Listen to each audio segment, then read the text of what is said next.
चीत सुता के दिया बुता के दर्द बड़ी देला सैया पलंग पर सुता के रोटी ढोड़ी पर बेलेला। जी हाँ, सही सुन रहे हैं आप। ढोड़ी में पूड़ी छानने के बाद, चाय पीने के बाद अब आप ढोड़ी पर रोटी भी बेल सकते हैं, क्योंकि भोजपुरी कलाकार न सिर्फ अपनी उम्र बढ़ाने के लिए ढोड़ी का यूज कर रहे हैं, बल्कि वो अपने गानों के माध्यम से ये भी बता रहे हैं कि उनके यहाँ रोटी भी उनके घर की महिलाओं के ढोड़ी पर ही बनता है।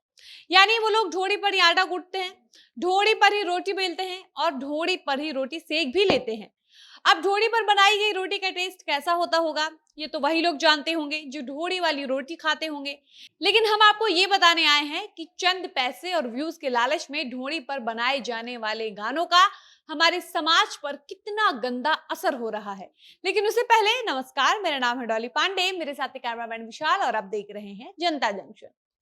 देखिए, जब भी कोई हमारी संस्कृति, हमारी सभ्यता, हमारी परंपरा, हमारे संस्कारों से छेड़छाड़ करता है, खिलवाड़ करता है, तो हम कहते हैं कि हमारी संस्कृति और संस्कारों की रक्षा के लिए समाज और प्रशासन दोनों को जागरूक होने की आवश्यकता है। लेकिन हम ये भूल जाते हैं कि उसी समाज के हिस्सा हम भी हैं। समाज हम और आप जैसे लोगों से ही मिलकर बना है। इसके लिए हमें भी आपस में ठोस कदम उठाना पड़ेगा।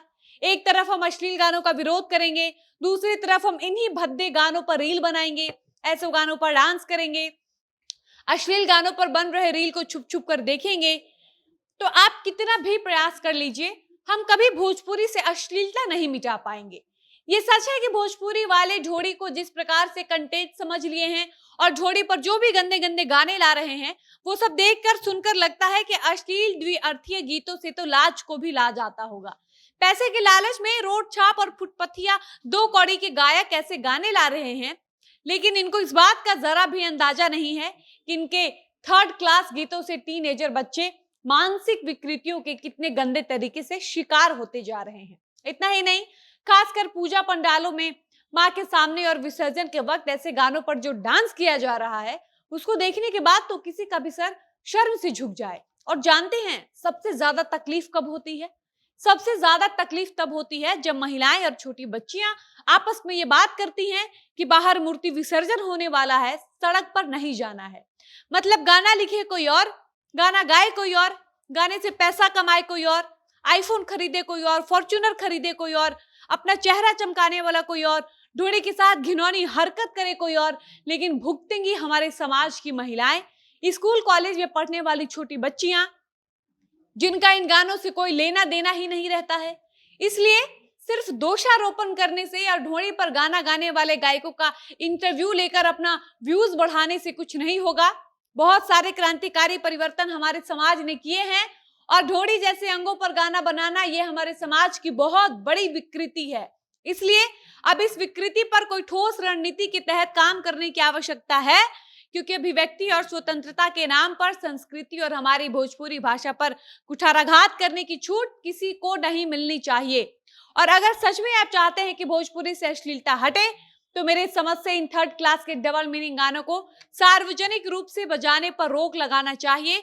और जो भी लोग ऐसे गाने सुनते हैं, लिखते हैं, गाते हैं, बजाते हैं, देखते हैं, ऐसे लोगों के लिए भी दंड का प्रावधान होना चाहिए।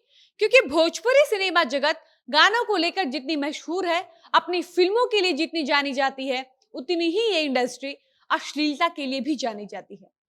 इस इंडस्ट्री में मनोरंजन के नाम पर साया चोली, साड़ी ब्लाउज, जीजा साली, देवर भौजाई, यार भतार के बाद सबसे ज्यादा अगर गाना किसी पर बना है तो वो है औरतों का ढोड़ी। पता नहीं क्या है महिलाओं की ढोड़ी में ऐसा खास कि इससे भोजपुरी के सिंगर ऊपर उठ ही नहीं पा रहे हैं। इस ढोड़ी से सिंगरों का इतना प्यार है, इतना लगाव है कि कोई सिंगर ढोड़ी में कभी 32 GB की रैम लगवा रही है, तो कोई अपने देवर को अपना ढोड़ी चटवा रही है। इतना ही नहीं, हद तो तब हो जाता है जब गाना बनाया जाता है कि सैया पलंग पर सुता के रोटी ढोड़ी पर बेलेला। अब इन सबसे काम नहीं चल रहा है तो भोजपुरी कलाकार ढोड़ी पर खाना बनाकर उम्र बढ़ाने का और 100 साल जीने का नया फॉर्मूला भी बताने लगे हैं। बाकी आपको क्या लगता है, भोजपुरी से अश्लीलता आखिर कैसे दूर की जा सकती है? अपनी राय कमेंट बॉक्स में जरूर बताइएगा। फिलहाल इस वीडियो को यहीं पर समाप्त करते हैं, मिलते हैं नई वीडियो में। धन्यवाद।